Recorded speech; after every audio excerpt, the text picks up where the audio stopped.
할렐루야. 이 시간 예배 드릴 수 있는 것도 하나님의 기적인 줄로 믿습니다.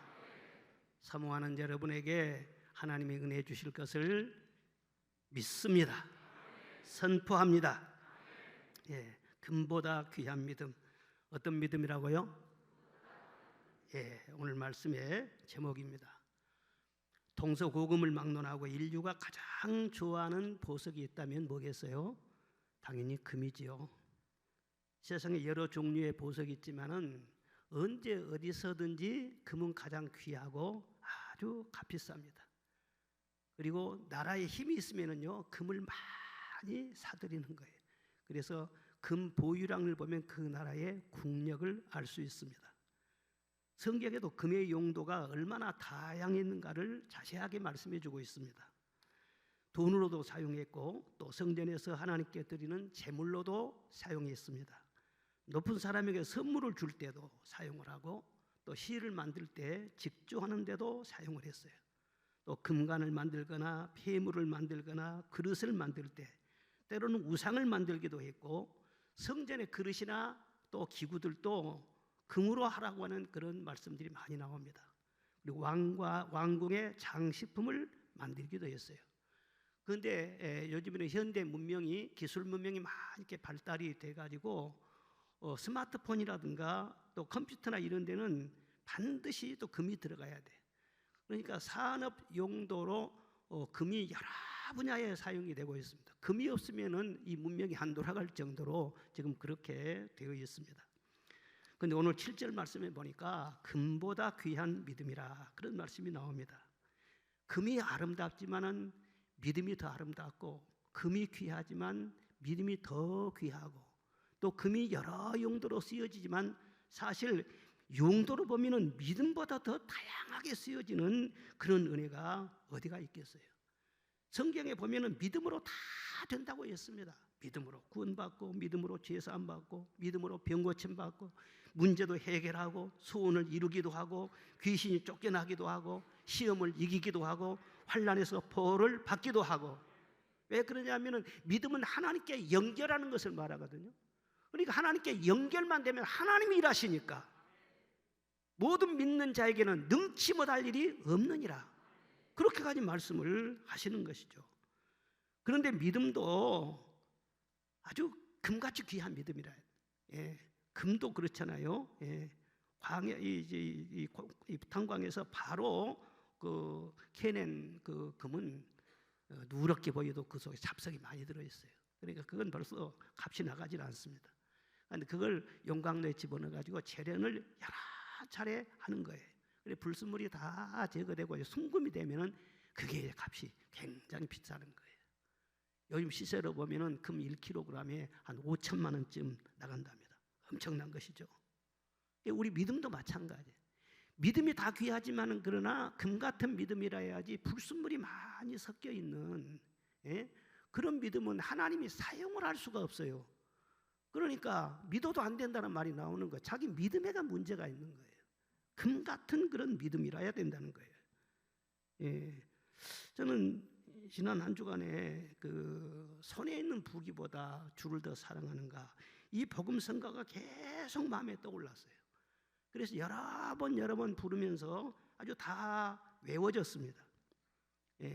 이 찬송 보면은 주를 더 사랑하는가 그렇게 시작을 했다가 마지막에는 금보다도 귀하다 그렇게 끝내고 있어요.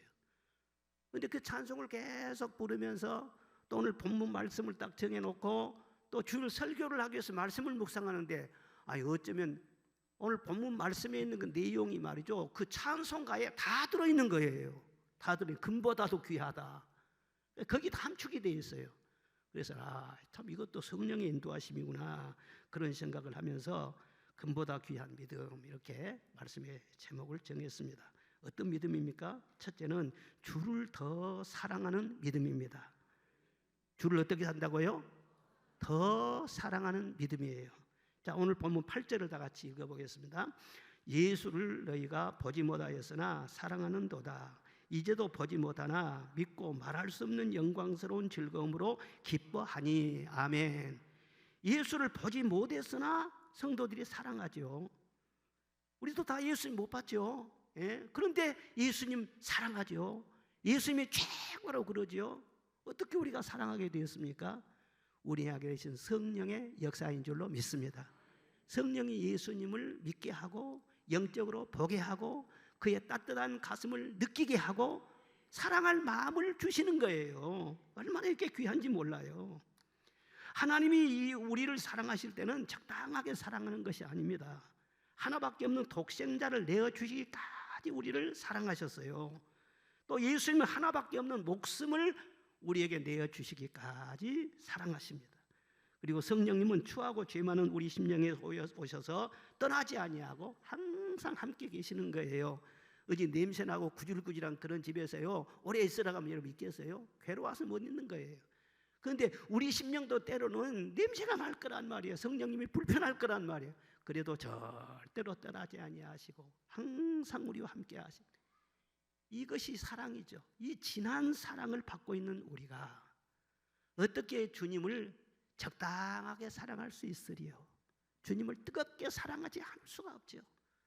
그래서 그 찬송이 감동이 되는 거예요. 손에 있는 부귀보다 주를 더 사랑하는가, 이슬 같은 목숨보다 주를 더 사랑하는가. 여러분 스스로 한번 해보세요. 내가 주님을 얼마나 사랑하고 있는지. 부활하신 주님이 베드로에게 요한의 아들 시몬아, 내가 이 사람들보다 나를 더 사랑하느냐 물으셨어요. 베드로야, 네 곁에 있는 사람들 야고보도 있고 베드로도 있구만. 그들보다도 네가 나를 더 사랑하느냐 물으셨어요. 우리도 똑같이 우리에게도 물으세요. 옆에 있는 김 집사보다도, 옆에 있는 박 집사보다도 네가 나를 더 사랑하느냐? 우리 하나님이 우리를 사랑하실 때는요 절대 비교급을 쓰지 않습니다. 있는 모습 그대로를 사랑하시는 거예요. 뭐 외모에 따라서, 실력에 따라서, 뭐 인물이 어떻고 절대로 차별하지 않습니다. 내 모습 이대로 하나님은 다 받으시고 소중하게 생각하시는 거예요. 그런데 주님께서 우리에게 사랑을 요구하실 때는 비교급을 씁니다. 이 사람들보다 더 나를 사랑할 수 있느냐? 네가 전폭적으로 나를 사랑할 수 있느냐? 그래서 사랑의 계명을 가르칠 때는 반드시 그 앞에 마음을 다하고 성품을 다하고 힘을 다하고 뜻을 다하고 지혜를 다하고 목숨을 다해서 하나님을 사랑하라. 그러면은 너희 영혼이 살 것이다. 그걸 요구를 하시는 거예요. 그러니까 우리가 잘 믿는 교인들을 보면은요 시기하고 막 그럴 일이 아니에요. 나도 저분처럼 잘 믿어서 주님 더 사랑받고 복 받아야지, 그렇게 사모를 해야 돼. 시기하지 말고 사모하시기를 바랍니다. 교회 안에 믿음이 훌륭한 성도들이 많다는 것은 굉장한 복입니다. 교회에 힘이면서도 여러분 각자에게 굉장한 복이에요. 왜? 본받을 만한 분이 있잖아요. 나도 저분처럼 찬송해야 되겠다. 나도 저분처럼 기도해야 되겠다. 나도 저분처럼 교회를 사랑하는 마음을 가져봐야 되겠다. 그렇게 자꾸 도전을 주기 때문에 옆에 있는 형제들이 바로 하나님이 보내주신 천사일 수가 있는 것입니다. 정말 나도 주님 사랑하고 싶어요. 나는 주님밖에 없어요. 그런 고백이 자연스럽게 나와야 되죠. 유명한 어거스틴이 설교 중에 그렇게 물었어요. 여러분 정말로 여러분 주님을 사랑하십니까? 그러니까 성도들이 큰 소리로 아멘 그랬어요. 그런데 이어서 말씀하기를, 그런데 말입니다, 어느 날 주님이 우리 앞에 나타나셔서 이렇게 말씀한다고 하면 생각해 보세요. 자, 이제부터 원하는 모든 것을 다 너희에게 주겠다. 세상 전부라도 주겠다. 모든 기적을 행할 수 있고 불가능한 일은 하나도 없고 무슨 일을 해도 죄가 되지 않고 하고 싶은 거 다 할 수 있다. 아플 일도 없고 눈물도 없고 죽음도 없고 영원 불멸의 삶을 살 수 있도록 해주겠다. 그러나 한 가지, 더 이상 나를 만날 수 없고 내 음성을 들을 수 없게 된다. 자, 그렇다면은 이 세상 모든 거 다 포기하고라도 나를 택하겠느냐, 아니면은 세상 모든 것을 택하겠느냐? 그렇게 주님이 물으신다면은 여러분은 어느 쪽을 택하겠습니까? 설교에 물었더니 아멘은 크게 하더니요 이번 때는 조용하다는 거예요. 여러분, 조용할 것이 뭐가 있어요? 예? 머뭇거릴 것이 뭐가 있어요? 우리가 찬송을 늘 부르잖아요. 세상 즐거움 다 버리고 세상 자랑 다 버렸네. 주 예수밖에는 귀한 것이 없네. 예수밖에는 없네. 여러분 늘 찬송하잖아요. 주님밖에 어디가 있어요? 이 세상 모든 거 다 가진다고 할지라도 주님 없으면 썰렁한 거예요. 내 가슴이 텅 빈 거예요. 그러나 아무것도 없어도 주님 확실하게 내 안에 계시면 주님 안에 모든 좋은 것이 다 들어있는 줄로 믿습니다. 에베소 6장에는 우리 주 예수 그리스도를 변함없이 사랑하는 모든 자에게 은혜가 있을지어다 말씀하셨어요. 이렇게 주님을 향한 변함없는 사랑, 이 사랑이 금보다도 귀한 믿음이죠. 모세는요, 애굽에 있는 모든 부하보다도 그리스도를 더 사랑했다고 고백하고 있습니다. 자, 히브리서 11장 24절부터 다 같이 읽겠습니다. 믿음으로 모세는 장성하여 바로의 공주의 아들이라 칭함받기를 거절하고 도리어 하나님의 백성과 함께 고난받기를 잠시 죄악의 낙을 누리는 것보다 더 좋아하고 그리스도를 위하여 받는 수모를 애굽의 모든 부하보다 더 큰 재물로 여겼으니 이는 상 주심을 바라봄이라. 아멘. 할렐루야. 그리스도를 사랑함으로 상 받는 것이 애굽에서 누리는 부귀 영화보다도 더 귀한 줄로 믿습니다. 모세는 잘 나가면요 바로가 될 수도 있었어요. 그러나 세상의 왕보다도 예수 그리스도께서 주시는 그 상급이 다 귀하다는 걸 알았기 때문에 미련 없이 그 모든 것 다 포기할 수 있었다. 그 뒤로 모세의 이름이 얼마나 존귀하게 됐습니까? 상상할 수도 없을 만큼 모세는 영육간에 어마어마한 복을 받지 않습니까? 여러분, 주님을 사랑한다는 것은요, 주님을 선택한다는 것은요, 하나를 버린다는 것을 말해요. 세상 즐거움, 세상 영광, 주님이 아니라고 하는 거, 그건 버리고요 주님 한 번만 다 붙잡는 것이죠. 이걸 금처럼 귀하게 주님 보시지 않겠어요? 그리고 이전보다 더욱 주님을 사랑하는, 처음 믿을 때보다 주님을 더 사랑하는, 이게 금보다 귀한 믿음이죠. 믿음이 식으면 안 되죠. 제가 분명히 말씀드릴 수 있는 것은 저는 처음 주님 만났을 때 너무너무 주님이 좋았어요. 저는 첫사랑에 불이 붙었어요. 왜 내가 그렇게 주님을 사모했느냐. 나는 외롭고 비천하고 나를 도와줄 자가 아무도 없었어. 부모님이 계셨지만은 힘이 없어. 나를 밀어주지를 못해. 그런데 하나님이 우리 아버지라고 하니까 팍팍 밀어줄 것 같아요. 그러니까 내 살 길이 하나님밖에 없다 생각하고 하나님 붙잡은 것이죠. 그리고 내 영혼을 구원해서 영원히 살게 해주신다고 하니까 예수님이 딱 붙잡았던 것이죠. 첫사랑이었습니다. 그런데 이제는 60여 년이 흘렀어요.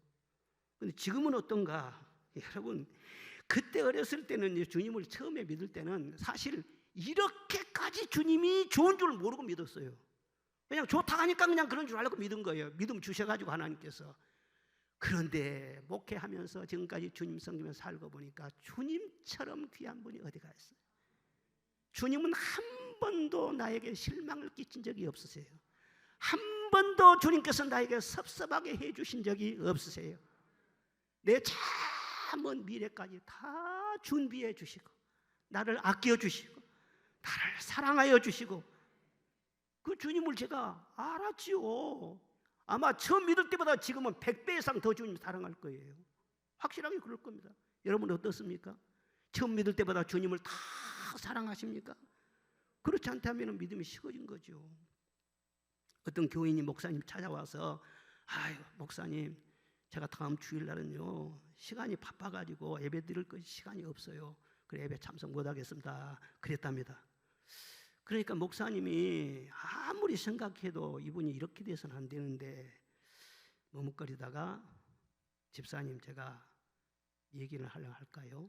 두 송아지 얘기를 해주었어요.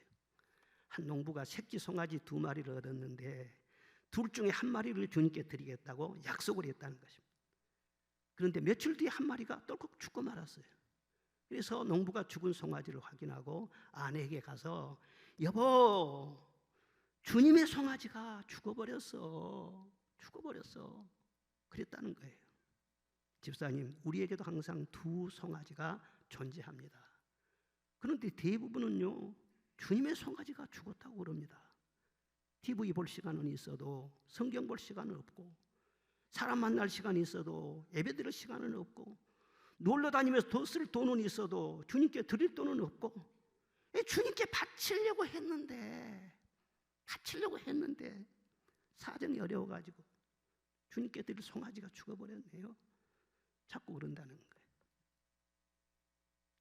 집사님은 정말 주님을 우선으로 모시고 있습니까? 모든 일에 주님을 우선해야 주님도 집사님이 부르실 때 우선해서 도움의 손길을 펼칠 겁니다. 여러분, 그렇게 일러줬다는 거예요. 다른 모든 좋은 것이 다 주님 안에 있죠. 그런데 뭐가 바빠가지고 주님을 뒤쳐는, 주님은 최선이 아니면은요 상대를 안 하십니다. 우선이 아니면은 상대를 안 하십니다. 둘째로는요, 주를 더 찬양하는 믿음이라 그랬어요. 오늘 4절에 보니까 하나님을 찬송하리로다, 그런 말씀이 나옵니다. 이 베드로전서는 큰 환난을 겪고 있는 아시아의 흩어진 교회들을 위로하기 위해서 베드로 사도가 보낸 서신입니다. 여러분, 어떤 고난이라도, 어떤 환난이 당신을 덮친다고 할지라도 찬양을 끓이지 마세요. 이 베드로 전후서에 보면 고난이란 말이 많이 나와요. 그런 중에서도 찬송을 계속 부르세요. 왜? 찬송은 성도에게 주어진 특권이에요. 그리고 찬송 속에 하나님의 영광이 임한 줄로 믿습니다. 살 길이란 말이에요. 절대로 찬송을 끓이지 마세요. 그걸 강조를 하는 것입니다. 애굽에 종살이했던 이스라엘 백성은요, 찬송 못했어요. 노래를 잃어버렸어요. 맨 부정적인 소리나 불평이나 하고 원망 탄식이나 했지 찬송이 없어졌어요. 그런데 홍해를 건넌 다음에, 구원을 받은 다음에 드디어 찬송의 입이 열렸어요. 지난 수요일 저녁에 우리가 부흥회하면서 출애굽에 대한 말씀을 들었는데, 이제 오늘 저기는 광야로 들어갑니다. 그런데 하나님께서 그들을 구원해 주신 다음에 너무너무 기뻐 찬송이 막 터졌어요. 뭐라고 찬송한 줄 아세요? 출애굽기 15장 1절 이하의 말씀을 읽어보겠습니다. 시작. 이때 모세와 이스라엘 자손이 이 노래로 여호와께 노래하니 일러스되 여호와를 찬송하니니 그는 높고 영화로우시며 말과 그 탄자를 바다에 던지셨음이로다. 여호와는 나의 힘이요 노래시며 나의 구원이시로다. 그는 나의 하나님이시니 내가 그를 찬송할 것이요 내 아버지의 하나님이시니 내가 그를 높이리로다. 할렐루야. 구원을 받으니까는요 이렇게 위대한 찬송이 막 터져 나오는 거예요. 여러분, 사람 누구든지 다 노래를 부릅니다. 구원받지 못한 사람도 세상 노래 많이 불러요. 우상 숭배하고 무당들 푸닥거리 하는 데 보면은요 피리를 부르고 말이죠, 이상한 막 노래를 부르는 거예요. 신을 불러드리려고 북치고 꽹가리치고 술 마시면서도 노래가 꼭 들어가요. 전쟁에 나갔을 때도 부을 치면서 말이죠 막 군가를 부르고 그렇게 나갑니다. 유명한 그 가수도 콘서트 할 때 보면은 구름대처럼 인파가 몰려들입니다. 그 노래를 열창을 막 합니다. 그런데 그것은 찬송가하고는 완전히 격이 다른 거예요. 하나님의 영광과는 아무런 상관이 없어요. 찬송이라는 뜻의 헬라어는 율로케토스 그래요. 율로케토스. 그런데 이 단어는 사람에게나 우상에게는 쓰여지지 않습니다. 온전히 살아계시고 유일하신 하나님께만 사용되는 단어라고 하는 것입니다. 왜 하나님께만 찬송을 드려야 되느냐? 하나님이 천지와 만물을 창조하셨잖아요. 누구 도움받고 창조한 거 아니에요? 홀로 창조하셨어요. 그리고 하나님이 우리를 구원하셨잖아요. 우리의 죄를 다 사해 주셨잖아요. 죽은 자를 누가 살립니까? 하나님 우리에게 부활의 생명을 주시고 영생을 주신 줄로 믿습니다. 그러므로 마땅히 우리는 찬송을 한 것이죠. 그러면 찬송하면은 찬송을 받으시고 끝나는 게 아니에요. 영광을 받으신다면 반드시 우리에게 능력을 주시고 성령을 부어주시고 축복하시는 줄로 믿습니다. 그러니까 이 찬송은 하나님께만 드릴 수 있고 예수를 믿는 사람에게만 주어지는 특권인 거예요. 왜 예배 시간이 귀중하냐? 하나님은 찬송 중에 거하신다고 말씀하셨어요. 유튜브 예배 드리면 혼자 찬송해요? 못하지? 그런데 다 함께 모여서 주를 찬송하고 이럴 때요 하나님의 영광 임재가 이 자리에 충만한 것입니다. 그래서 예배가 얼마나 귀한지 모르죠. 하나님 편에서 보실 때 찬송보다 더 귀한 것이 없어요. 하나님이 왜 우리 같은 부족한 사람들을 택하여 주시고 자녀로 불러주시고 구원해 주시고 왜 그랬겠어요? 한 가지 목적이에요. 찬송 받으시기 위하여. 그 목적을 확실하게 우리가 알아야 돼요. 찬송할 때 하나님은 더 큰 은혜를 주시고 능력을 주시고, 찬송할 때 병마가 떠나가고 천사들이 왕래하여 나를 돕고 성령의 기름 부음이 함께한다는 거예요. 다윗이 수금을 탈 때 사울 왕이 귀신이 쫓겨났어요. 또 벗개를 메고 예루살렘을 입성할 때는 너무 기뻐가지고 찬송하면서 춤을 췄다고 했어요. 그러니까 하나님께서 찬송하는 그 다윗을 너무너무 사랑하시고 좋아하신 거예요. 그래서 내 종 다윗 그래요. 내 마음에 합한 자. 다윗도 잘못이 있죠. 다윗이 스캔들이 많았어요. 스캔들이. 그래서 누가 다른 사람들이 다윗 하면서 막 공격하고 그러면 뭐요? 내가 사랑하는 다윗인데 잘못했으면 내가 혼내지 네가 뭐요? 다윗을 건드렸다는 사람은 다 나가 떨어졌어요. 하나님이 다 쳐버렸어요. 이렇게 하나님을 찬송하고 막 하니까요, 하나님께서 정말 다윗밖에 모르죠. 다윗의 특징은 무엇이냐면요, 하루 7번씩 찬송했다고 했어요. 시편에 보면 7번씩. 그러니까 어떤 상황이든지 왕으로서 얼마나 바쁜 일이 많겠어요. 그럼에도 하나님을 찬송하고 늘 하나님을 예배하고, 우리들도 마찬가지예요. 찬송하지요. 가뭄에 콩나듯이 가끔 마음에 움직일 때만 찬송하지 말고 늘 모든 상황에서 찬송하기를 힘쓰라는 거예요. 하나님의 임재가 있다는 거예요. 첫째는 여러분들 잘 될 때도 찬송하시기를 바랍니다. 야고보 5장 13절에 보니까 너희 중에 즐거워하는 자가 있느냐? 그는 찬송할지니라 말씀했어요. 즐거워할 일, 축하받을 일, 잘된 그런 일이 있으면 하나님이 복 주셨잖아요. 찬송하라는 거예요. 그러면 더 큰 복을 주실 거라는 거예요. 그런데 복을 주셨는데도 불구하고 하나님 앞에 우물쭈물 감사할 줄도 모르고 지나다 보면은요, 자기 자랑하게 되고 이전하고 똑같아 버려. 그리고 교만이 자꾸 올라오게 돼요. 기도응답을 받았습니까? 큰 기적을 경험하고 죽을 병에서 살아났습니까? 찬송하세요. 감사하세요. 우리가 내가 이 몸을 가지고 주님을 더 잘 섬겨야지. 내가 찬양대를 안 했는데 이제는 하나님이 나를 치료해 주셨으니까 찬양대로 돼야지. 할림 찬양대. 그런 마음을 가지고 늘 찬송하기 힘써야 돼요. 예, 루시퍼라고 하는 천사장은요, 엄청나게 목소리가 좋았어요. 노래를 너무 잘했어요. 인기가 막 좋아가지고는요, 수많은 천사들이 막 추종을 했어요. 그러니까는 자기 자랑 막 도취돼가지고 계속 자기 영광만 도취되고 너무너무 자기가 막 높아가니까는 나중에 이놈이 하나님하고 맞먹으려고요, 비조물이 돼가지고, 그리 하나님이 탁 쳐가지고는요 교만해서 사탄이 돼버린 거예요. 사탄의 원조가 무엇이냐 하면은 자기가 영광 받으려고 하는 거예요. 자기 자랑하고 하나님께 영광하는, 이게 사탄의 바로 원조란 말이에요. 그러니까 노래 잘하는 사람은 더 조심해야 돼요. 노래 잘하면 인기가 좋잖아요. 예, 노래를 잘하는 그런 사람은 더 하나님께 영광 돌려야 돼요. 머리가 뛰어나서 공부를 잘하잖아요. 재능이 좋아하고, 아이고 우리 아들이 1등을 안 놓쳐, 더 찬송해야 돼요. 1등 안 놓치는 그런 사람이 하나님께 찬송할 줄 모르면 교만 올라가지고 1등으로 먹고 살 줄 아세요? 하나님 머리로 먹고 살지. 큰일 나요. 1등하고 계속 달랑한 사람은 더 많이 찬송. 남들보다 미모가 뛰어납니까? 말을 잘합니까? 더 하나님을 찬송해야 돼요. 하나님이 재능 주셨잖아요. 키가 남보다 큽니까? 175만 돼야도 더 찬송해야 돼.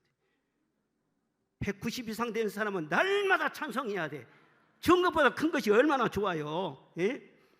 요즘처럼 말이 어렵고 힘들고 그런데 직장 생활에도 계속 승진하고 보너스도 받고 사업을 똑같이 시작했는데도 말이죠, 자기도 놀랄 정도로 막 하나님 사업을 축복해 주시고 부어주시고, 하나님 영광을 위해서 살라고 다 축복해 주셨는데 하나님께 찬송도 하지 않고 우물쭈물하고 있으면 하나님 섭섭하죠.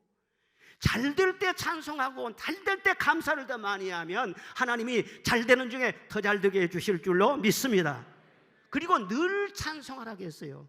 할 시간을 내어서 들쭉날쭉 하지 말고 꾸준히 찬송하는 것을 너의 삶의 본분으로 삼으라는 거예요.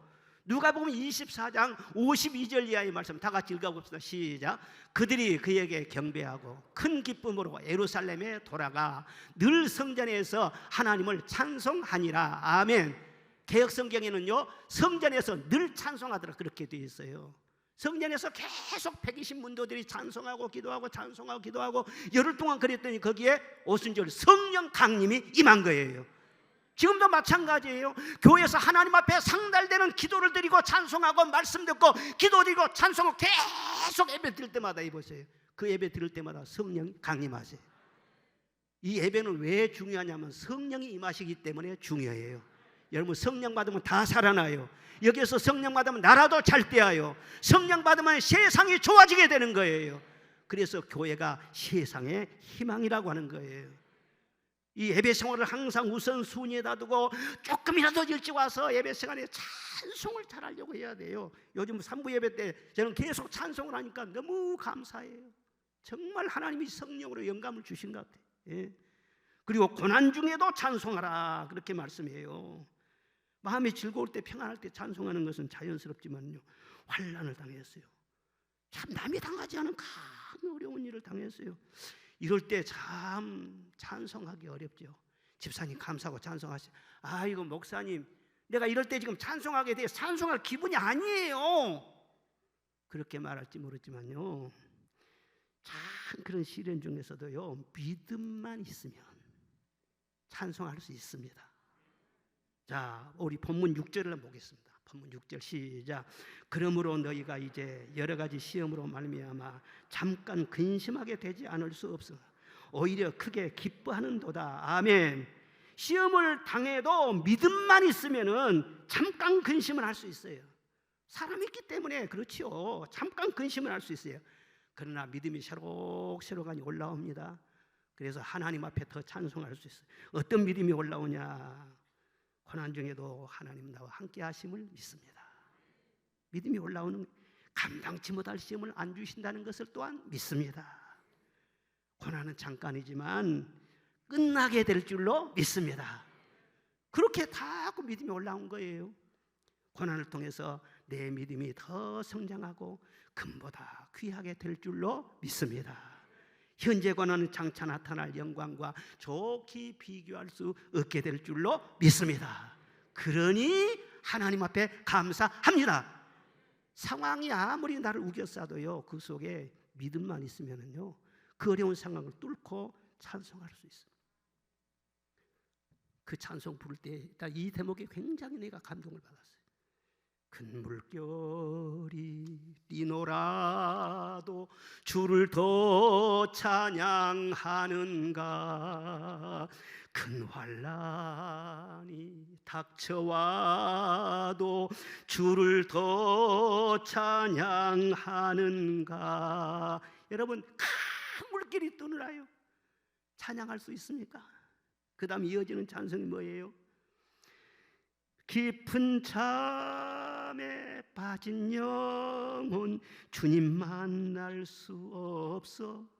근심 걱정 많은 자는 찬양할 수도 없어. 잠시 머물 이 세상은 헛된 것들 뿐이니. 근심 걱정만 해도 그게 잠시라는 거예요. 참 영감 있는 찬송이죠. 잠시래요. 그냥 지나간다는 거예요. 이 세상 모든 일들은 다 좋은 일인지 굳은 일인지 다 지나가는 거예요. 애들 낳아서 키울 때 보면 애들 빽빽 울음소리 나고 그러죠. 그것도 여러분 잠시 지나가는 거예요. 한참 출근하고 돈 벌고 그럴 때 바쁘게 그냥 막 쉴 틈이 없이 열심히 일을, 그것도 다 잠시 지나가는 거예요. 애들 학교 다니고 그럴 때 뒷바라지 하면 얼마나 힘들어요. 그래서 우리 집사님 한참 도시락 살 때 말이죠, 하루에 6개씩 샀어요. 6개씩 소록교 있을 때. 그런데 생각해보면 그때가 좋았어요. 그때가 좋았어요. 예. 다 잠시 지나가는 거예요. 예? 아휴, 옆에 내 원수 그냥 그래 원수라고 미워하고 또 사랑할 때도 있고 미운 정 고운 정 들지만 그것도 잠시. 예. 나중에는 미워할 사람도 없어지게 돼. 아이고 아쉽다. 미워할 사람들 있으면 좋겠다. 이 잠시 지나가는데 왜 깊은 잠에 빠져 있냐? 왜 슬픔의 잠에 빠져 있고, 왜 절망의 잠에 빠져 있고, 왜 현실만 보고 있냐? 왜 두려움의 잠에 빠져 있냐는 거예요. 잠시 머물 이 세상은 헛된 것들 뿐이다. 주를 찬양하는 마음 금보다 더 귀하다. 아멘. 잠들어 있으면은요 주님을 만날 수 없다고 했잖아요. 그러니까 어떤 고난과 역경이 있을지라도요 언제나 변함없이 나와 함께 하신 주님을 찬송하면 상황도 주님이 바꾸어 주실 줄로 믿습니다. 욥이 말이야 삼중거의 고난을 당했어요. 그래도 그는 찬송했어요. 주하여 예축하신 자도 여호와시요 주신 자도 여호와시니 찬송을 받으실지어다. 그래도 하나님께서요 모든 고난 다 지나가게 해주고 갑절의 복을 주시고 140년 장수의 복까지 주시고 다니엘은 사자굴에 던지게 됐는데도 변함없이 감사하고 찬송했어요. 사자굴에서 건져주실 뿐만 아니라 더 높이 승진해 주시고 세상에 그런 일이 어디가 있겠어요. 고난 중에 찬송하면 금보다도 귀한 믿음으로 인정받고 금값 인생으로 인쳐 주시는 것입니다. 사는 여러분 애매한 고난을 설령 당했다고 할지라도 주님을 본받은 마음으로 참고 오히려 찬송하면은 하나님께서 아름답다고 하여 주시는 것입니다. 절대 그리스도인들에게는 의미 없는 고난이 없고 무가치한 연단도 없다는 것을 알아야 돼요. 욥기 23장 10절 다 같이 한번 읽어봅시다. 시작. 나의 가는 길을 오직 그가 아시나니 그가 나를 단련하신 후에는 내가 정금같이 나오리라. 아멘. 정금같이 나오리라. 우리가 겪고 있는 시련 속에는 하나님의 다 사랑의 뜻이 있어요. 우리를 귀한 그릇으로 빚어 만들기 위한 뜻이 있다는 거예요. 인생의 짐이 아무리 무겁고 더 힘들어도 내 인생의 목적이 하나님을 찬송하는 데 있다는 것을 늘 마음에 새기면서 바람이 심하게 불면은 독수리가 날개를 펴고 더 높이 올라가듯이 어떤 어려운 시련이 있어도 더 하나님께 감사하고 더 찬송하시기를 바랍니다. 그러면 금같이 존귀한 믿음의 사람이 될 줄로 믿습니다. 어떤 부부 얘기인데요, 그 부부는 신앙생활을 나름대로 아주 성실하게 했어요. 교회는 착실하게 잘 다녀. 그런데도 부부간에 그렇게 성격이 안 맞네. 내가 이 원수를 만났나. 그래가지고 너무 힘들어서요 그냥 이혼도 많이 생각해봤어요. 그런데 하나님 믿는 사람인데 하나님께서 이혼을 못하게 하고, 하나님 무서워서 이혼을 못하겠고, 그래서 화해를 하려고 별 수단을 다 써봤어요. 그런데 노력을 하면 할수록 미운 마음이 더 심해지는 거예요. 보통 문제가 아니잖아요. 심지어는요 술을 먹고요 싸우기도 해봤어. 믿는 사람들이.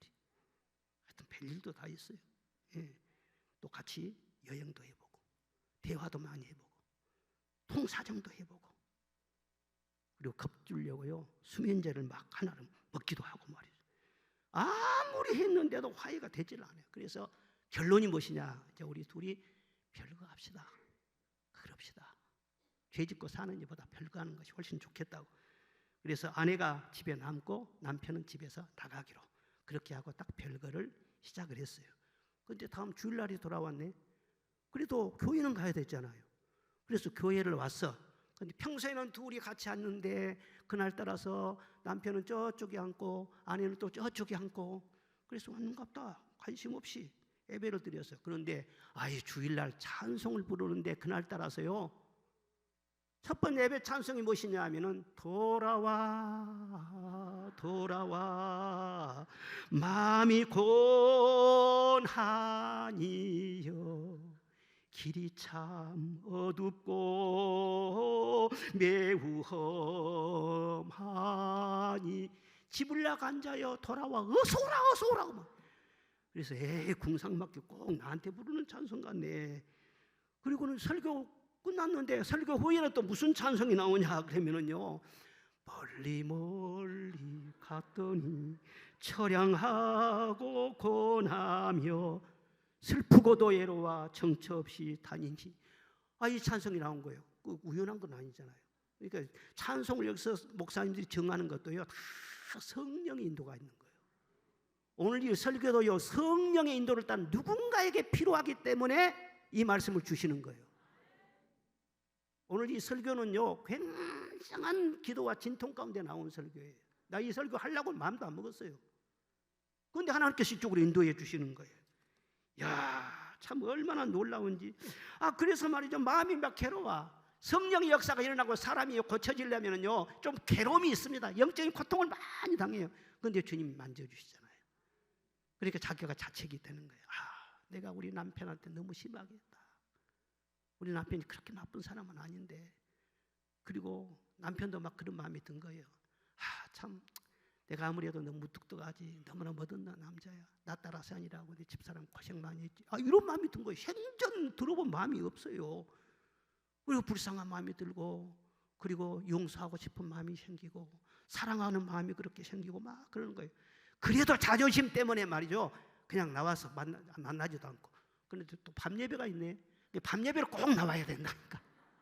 밤예배 나오는데 목사님이 찬송을 부르는데 무슨 찬송을 부르냐 하면은, 주의 친절한 팔에 안기세 우리 마음이 평안하리니 항상 기쁘고 복이 되겠네 영원하신 팔에. 주님 풀에 안기라는 거예요. 주님 팔에 이렇게 안기라는 거예요. 근데 그 여자분이요 꼭 주님 팔이가 아니라 남편 팔에 안기라고 자꾸 그런 감동이 준 거예요. 이야, 이거 참말로. 그래서 둘이 괴로워하다가 서로 만나가지고 대화를 하죠. 마음이 풀어지니까 대화가 될 거 아니에요. 그리고 일주일 만에 다시 이렇게 화목해가지고 행복하게 잘 살았다. 여러분, 왜 예배가 중요해요? 예배가 가정을 살려요. 내가 행복을 쫓아가면 행복이 점점 도망쳐. 그런데 예배를 잘 드리고 찬송하고 주를 기쁘시게 하면 행복은 하나님이 선물로 주실 줄로 믿습니다. 그리고 세 번째로, 주를 맞이할 준비하는 믿음이 정금 같은 믿음이라 해요. 주를 맞이할 믿음이라. 7절 다 같이 시작. 너희 믿음의 확실함은 불로 연단하여도 없어질 금보다 더 귀하여 예수 그리스도께서 나타나실 때에 칭찬과 영광과 존귀를 얻게 할 것이니라. 예수 그리스도께서 뭐 하실 때예요? 나타나실 때, 재림 때 그걸 말씀하고 있는 거예요. 우리가 예수님을 믿지 않아요? 그럼 예수님은요 어떤 분이시냐? 성경에 잘 계시가 되어 있어요. 그 성경 계시를 따라서 균형 잡힌 예수관, 균형 잡힌 그리스도론, 성경에 대한 균형 잡힌 지식이 있어야 돼요. 예수님에 대한 지식이. 그게 가장 중요한 것입니다. 그럼 예수님은 우리를 어떻게 하셨느냐? 초대교회 성도들의 신앙은 단순했어요. 성경에서도 단순하게 말씀해요. 예수님은 첫째, 우리 죄를 위해서 죽으셨다는 거예요. 죽으셨어요. 내 죄를 위해 죽으셨어요. 내 죄를 위해서. 둘째로, 나를 위해서 부활하셨다는 거예요. 살아나셨다는 거예요. 예수님의 부활이 나의 부활이라는 거예요. 그리고 그 주님은 세 번째로 다시 오신다는 거예요. 심판하기 위해서, 우리를 영광스럽게 인도하기 위해서 다시 오신다는 거예요. 나를 위해 죽으시고 부활하시고 재림하실 예수 그리스도. 이 예수 그리스도에 관한 지식, 이해가 정확해야 돼요. 그래야 그 사람이 구원에 이룰 수가 있어요. 요즘 보면 똑같이 예수 믿는다고 하면서 어쩌면 그렇게 꼭 예수 안 믿는 사람처럼 그렇게 다룰 수가 없어요. 똑같이 예수 믿는다면서요 그렇게 가치관이 다를 수가 없고 성향이 다를 수가 없어. 목사들이 그래요. 선교사들도 마찬가지예요. 여러분, 우리 교회로 고발을 하고 막 공격을 하고 그런 사람들이 대부분 목사들이 뒤에서 다 조종하고 선교사들이 뒤에서 다 조종하고 그래요. 예수를 믿는데 다른 예수가 있다고 했어요. 다른 예수가. 예수관이 다르기 때문에 그래요. 그 사람은 구원의 예수를 말하는 것이 아니야. 어떡하지 교회가 부흥되고 더 많은 영혼을 구원하고 더 많은 영혼을 천국으로 인도하고 이렇게 구원의 방주로 생각하지 않아요. 교회는 무엇으로 생각하느냐? 정의의 예수, 정치적인 예수, 빈부의 차이를 없애는 공평의 예수, 이런 식으로 말한다. 정의의 잣대를 들여놓으면 한 사람도 살 사람이 없어. 자기 구원 받으라고는 예수님 죽으셨는데 자기 구원은 다 이제는 문제 없대. 주님 앞에 가서 문제 없대. 이 교리에 매여가지고 이단이나 다를 바가 없어요. 구원은 주님 앞에 갈 순간까지 두렵고 떨리는 거예요. 나 잘 믿는다고 했는데 주님 앞에 나 막상 갔어요. 갔는데 나는 너 모른다. 아니 내가 선지자 노릇도 하고 설교도 하고 내가 이렇게 열심히 했는데요. 불법을 행하는 자야 내게서 떠나가라. 나는 너 몰라. 그럼 어떻게 할 거예요? 어떻게 할 거예요? 자기 구원의 문제가 심각한 사람은요 절대 남을 비방하지 못합니다. 정말 가슴이 아픈 것은요, 목사들이 조종을 하고 선교사들하고 내통하고 그런 사람들이 나를 고발을 했어. 죄도 없는데. 예수 안 믿는 사람이 그랬다면 말도 안 한단 말이에요. 조심하세요. 다른 예수예요. 다른 예수예요. 예수님이 달라요. 우리가 믿는 예수님은 누구예요? 따라합시다. 나를 위하여 죽으시고 부활하시고 다시 오실 예수님. 오늘 저녁에 예수님 오실 수도 있어요. 내가 먼저 갈 수가 있어요. 예수님 앞에 가서 내가 어떻게 서느냐, 그것이 가장 큰 관점이에요. 여러분, 관심사가 뭡니까? 너무 교회 걱정도 하지 마라. 너무 자식 강족도 하지 마라. 나도 마찬가지예요. 주님 앞에 섰을 때 내 영혼이 어떤 모습으로 주님 앞에 설 것인가, 그게 관심거리 아니에요? 그보다도 큰 관심거리가 있을 수가 없어요. 주님은 심판주로 다시 오십니다. 말구의 어린애로 온 게 아니에요. 심판주로 다시 오신다고 여러 번 말씀하셨어요. 요한복음 14장 3절 읽어보겠습니다. 시작. 가서 너희를 위하여 거처를 예비하면 내가 다시 와서 너희를 내게로 영접하여 나 있는 곳에 너희도 있게 하고, 다시 온다고 했잖아요. 예수님 직접 말씀했잖아요. 자, 사도행전 1장 11절 천사를 또 증언을 했어요. 시작. 이르되 갈릴리 사람들아, 어찌하여 서로 하늘을 쳐다보느냐. 너희 가운데서 하늘로 올리우신 이 예수는 하늘로 가심을 본 그대로 오시리라 하였느니라. 아멘. 바울 사도도 증언했어요. 데살로니가전서 4장 시작. 주께서 호령과 천사장의 소리와 하나님의 나팔 소리로 진이 하늘로부터 강림하시리니 그리스도 안에서 죽은 자리 먼저 일어나고 하늘로부터 강림하신다. 베드로도 증언했어요. 자, 1장 13절 시작. 예수 그리스도께서 나타나실 때에 너희에게 가져다 주실 은혜를 온전히 바랄지어다. 아멘. 우리 주님은 다시 오십니다. 구름 타고 다시 오십니다. 신랑으로 다시 오십니다. 그럼 주님이 신랑으로 오신다면 우리는 신부잖아요. 신부가 신랑을 기다리고 사모하는 것이 정상이잖아요. 결혼식을 앞둔 신부는요, 손꼽아서 그날을 기다려요. 그날을 참지 못하고 늘 신랑하고 서로 통화하고 대화하고 그렇게 온통 신랑에게 마음이 있는 거예요. 결혼식 날 보면 그날만큼은 다 미인이 되는 거예요. 마사지 받고 신부 화장하고 그럴 때는 돈도 안 아껴요. 그리고 가만히 보면 평소보다 훨씬 더 예뻐졌어. 요즘은 주근깨 다 제거하고 뭐 주름살 없애고 코 세우고 눈 감는 것은 기본인 것 같아요. 나는 그전에 좀 성형이라고 봤는데 그런 정도는 눈 감아줘야 할 것 같아. 예, 다 그렇게 해서 조금이라도 신랑에게 예쁘게 보이려고 그렇죠. 주님의 신부도 그렇습니다. 사람에게 잘 보이려고 하지 않아요. 어떻게 하면 주님 앞에 내가 좋은 모습으로 설 수 있을까? 어떻게 하면 내가 주님을 더 기쁘시게 할까? 나이가 많이 든 권사님들도요, 꼭 수줍은 신부 같아요. 어떻게 하면 주님을 기쁘시게 할까? 말 한마디라도 조금 곱지 않게 하면 아이고 주님께서 싫어하시겠다. 그래서 새벽기도 열심히 나가면서 신부 화장하듯이 때로는 눈물로 회개도 하고 죄에 빠지지 않으려고 하고 세상에 물들지 않으려고 하고 뭐 내가 오래 믿었으니까 뭐 나이가 이만하니까 뭐 이렇게 믿다 하지 이런 생각이 없어요. 항상 긴장하고 기름 준비를 하는 그런 모습으로 사는 거예요. 여러분 찬송에 딱 있잖아요. 기름 없는 등불 들면은 주님을 맞이할 수 없다는. 기름 없는 등불 들면 곡이 이렇게 아니요. 더 높이 올라가야 돼. 기름 없는 등불 들면 주님 만날 수 없어. 그렇죠. 기름이 없어가지고 깜빡깜빡 꺼져가는데 등불만 들고 있으면 어떻게 주님 만나요? 여러분 지금은 기름 준비할 때인 줄로 믿습니다.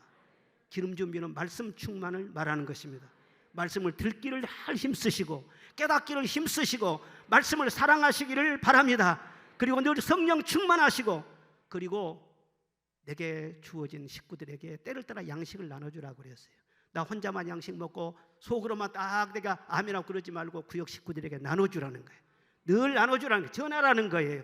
자녀들에게도 늘 말씀을 전해주라는 거예요. 그리고 내가 맡은 달란트를 잘 감당해서 갑절로 남기라는 거예요. 그것이 주님 맞을 준비예요. 그것이 기름 준비하는 거예요. 예수님이 신랑을 맞으러 나온 열처녀 비유를 말씀하셨잖아요. 열처녀가 다 신랑을 맞으러 나왔어요. 그런데 신랑이 늦었어요. 너무 늦으니까 다 졸면서 잤다고 했어요. 그런데 깊은 밤중에 신랑이로다 맞이하여 나오라 소리가 났어요. 그래서는 얼마나 막 당황스럽게 허겁지겁 옷을 찢었게 일어나서는 말이죠, 나가는데 거기서 딱 갈라진 거예요. 등불과 기름을 같이 준비한 사람은 등불이 깜빡깜빡 가져갈 때 다시 기름으로 등불에다 채워가지고 등 밝혀서 나가는 거예요. 그런데 등불은 가졌는데 기름 준비하지 않은 그런 사람들은요, 아이 불이 꺼져가는데 어떻게 만나요? 그래서는 친구야 좀 나눠달라. 안 된다고 하니까는요, 아유 가서 그냥 기름집에서 그래서 또 사서 갖고 와야지. 기름집에 갔다 오니까는요 이미 문은 닫혀버렸어요. 신랑이요 왔습니다. 왔습니다. 내가 왔어요. 문 열어주세요. 나 영자 몰라요? 나 숙자 몰라요? 우리 숙자 권사님들인데 그분 말한 건 아니고 그래서 소리를 치는데 그 안에서 나는 너를 모른다. 주님은 은혜의 때는요 우리를 다 받아줘요. 다 받아줘. 그러나 주님이 재림하실 때는요 냉정합니다. 그동안에 준비한 사람만 주님 앞에 설 수 있습니다. 준비하지 않는 사람은 다시는 천년이 가도 만년이 가도 다시는 기회가 주어지지 않습니다. 신앙생활을요 취미생활 하듯이 하지 마세요. 다시는 기회가 주어지지 않아요. 지금 하나님께서 기름 준비하라고 때를 다 맞춰서 말이에요. 준비해 놓지 않아요? 찬송가에 있잖아요. 이거 재림나팔 소리 나면 예비할 수도 없어. 재림나팔 소리가 나면은요 더 이상 예비할 수도 없어요. 신랑이 왔다. 그건 재림나팔 소리죠. 그런데 기름 준비 안 된 사람은 준비할 기회가 주어지지 않는 거예요. 요한계시록 7장 1절입니다. 다 같이 읽어보세요. 시작. 이흘 후에 내가 네 천사가 땅 네 모퉁이에 선 것을 보니 땅의 사방에 바람을 붙잡아 바람으로 하여금 땅에나 바다에나 각종 나무에 불지 못하게 하니라. 아멘. 바람을 불지 못하도록 네 천사가 땅 네 모퉁이에 딱 서 있다. 그렇게 말씀했어요. 바람이 불지 못하도록. 이 바람이 뭡니까? 요한계시록에는 정확하게 나와 있습니다. 환난을 말해요. 전쟁, 전염병, 기근, 사망의 영. 사망의 영은 뭐냐면은 청황색 말을 말하는데 이것은 재앙을 말해요. 재앙으로 많은 인명들이 죽어나간 그걸 말해요. 분명하게 말을 해서. 그런데 지금 이것을 바람을 놔버리면은 막 사방대 전쟁이 터지고 막 팬데믹이 막 그냥 몇십 년, 20년 막 가버리면 이러면 어떻게 예배를 드리고 어떻게 기름 준비를 하겠어요? 그래서 성도들이 충분히 예배드리고 충분히 말씀 삼아 기름 준비할 수 있도록 일어날 전쟁도 딱 막아주시는 거예요. 그리고 기근도 막아주시는 거예요. 기름 준비하게 하기 위해서. 지금이 바로 그때라는 거예요. 여러분 이렇게 하나님께서 건강 주시고 평화를 주셨을 때 예배를 잘 드리고 내 영혼이 늘 살찌도록 늘 성령의 기름기가 있도록 기름 준비하시고 달란트 잘 감당하시고 한 영혼이라도 구원하시고 그렇게 하시기를 바랍니다. 내일이면 계절의 왕 5월이 되는데요, 얼마나 휴양지가 좋은 데 많은지 몰라요. 요즘 고속도로 잘 닦여 있지. 자동차를 또 참 우리 교인들 보니까는 좋은 차 많이 타고 다니더라고. 저는 그걸 참 좋게 봅니다. 뭐 규제가 풀려가지고 해외로 막 인천공항이 그냥 막 북새통이라는 거예요. 바글바글 하다는 거예요. 복 받아가지고 놀러 다닌다는데 누가 뭐라 합니까? 그거 할 수 있는 거예요. 그러나 우리 성도들에게 저는 당부합니다. 어디 가도 좋아요. 휴양지 가도 좋고 어디 가서 차 마시고 해도 좋아요. 그러나 기름 준비는 해놓고 다니라고. 기름 준비는 해놓고 다녀요. 오늘 밤에 주님의 재림나팔 소리가 들린다고 할지라도 주님께서 나를 맞이하여 주실 수 있도록 그건 준비하고 다녀야죠. 재림나팔 소리가 언제 들릴지 모르죠. 항상 평화가 아니에요. 우리가 무슨 6.25 전쟁 뭐 맞고 싶어서 맞았습니까? 일제강점기 우리가 겪고 싶어서 겪었습니까? 우리는 원치 않아요. 그런데도요 그런 바람이 찾아와서 우리가 고통을 어마어마하게 당했어요. 앞으로 우리가 어떤 전쟁을 원합니까? 전쟁 원하는 사람 한 사람도 없어요. 그런데 지금 이 평화는 하나님이 주신 선물이에요. 너무너무 죄가 많고 관영하면 하나님께서 앞으로 어떻게 하실지 모르는 거예요. 경제적인 호황도 마찬가지. 항상 호황이 아닌 거예요. 언제 큰 바람이 불어올지 몰라요. 언제 어떻게 팬데믹이 떠올지 모른단 말이에요. 기회를 주셨을 때 기름 준비해야 되죠. 개인적으로도 나팔 소리가 들려옵니다. 응급실로 달려갈 때도 있고, 수술실로 가야 할 때도 있고, 변호사를 만나고 다급하게 사정할 때도 있고, 평화를 주실 때 하나님 앞에 은혜 많이 받고 기름 준비해야지 다급한 소리가 날 정도가 되면 그때부터 이제 기도한다. 다급할 그때는요, 예비하기가 어려운 거예요. 사랑하는 여러분, 지혜로운 성도가 되시기를 바랍니다. 금을 버린 사람은 한 사람도 없어요. 이와 같이 금 같은 믿음을 버리시는 하나님이 어디가 있으시겠냐고. 믿음이 금값이면 절대로 그 사람 버림받지 않습니다. 한때는 사람들에게 오해를 받고 무시를 당하고 멸시당하고 비방을 당할 수도 있어요. 그러나 하나님은 기억하십니다. 그리고 그 사람을 아끼십니다. 반드시 자랑스럽게 하십니다. 왜? 믿음이 금값인데요. 하나님 어떻게 버려요? 여러분, 금값 인생이 되시기를 바랍니다. 아멘. 다 그렇게 돼야 돼.